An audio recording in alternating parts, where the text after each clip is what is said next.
Okay, next I'm going to show you how to put in a line of best fit on your calculator and you get an exact slope. This is super useful in future courses. You are not required to do this in Physics 20. Only go through with this if you want to impress your friends or just pick up a skill because you got a lot of free time. So, in order to get your calculator to graph data points, you need to do something called turn on the stat plot. See, it says stat plot above y equals. So if you hit second function, go into here, here's your stat plots. You want to turn plot 1 on. See, it says off. To do that, just press enter and enter again. And now your stat plot's on. That's going to allow you to plot points on a grid. Okay? In order to input data points, you need to hit this button here, stat. The first thing that pops up says edit, hit enter, and then you're brought to this screen L1, L2, L3. Okay. L1 is where you put values that'll go on the x-axis. If you remember our graph, displacement, which is aptly called x, goes on the x-axis. So I'm just going to put those numbers in.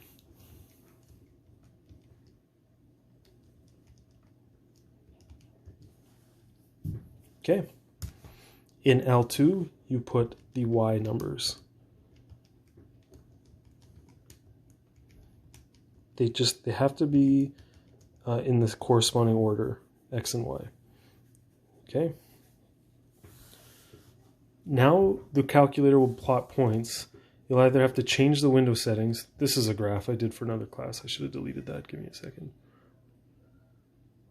But what I want to point out is there's no reason to think that you'll be able to see. It depends on your window settings.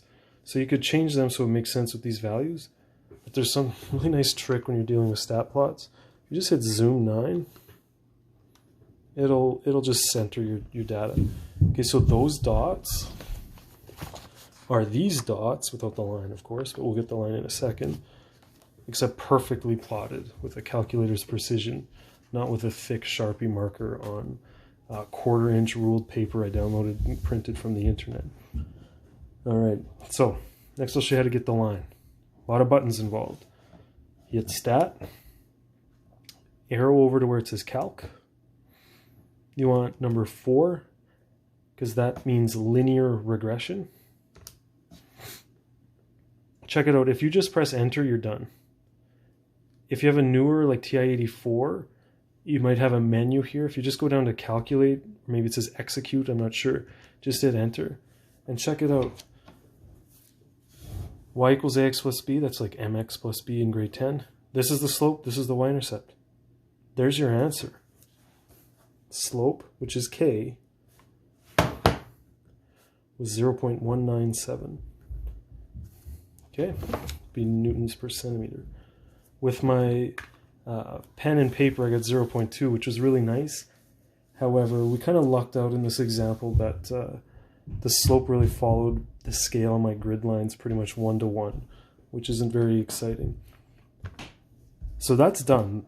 But I want to show you one more thing, because we didn't actually put a line in.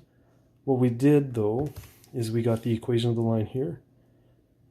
So if you want to actually graph that, you can, when you're doing linreg, so this is just what we were already at, stat, calc, number 4, linreg, you can tell the calculator to send this information to y equals, so it graphs. Check this out.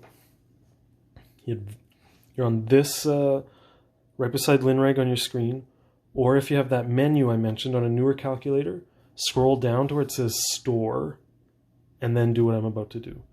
So you're either on your home screen where I am at, or you're beside store, you hit vars, scroll to y vars, enter, enter.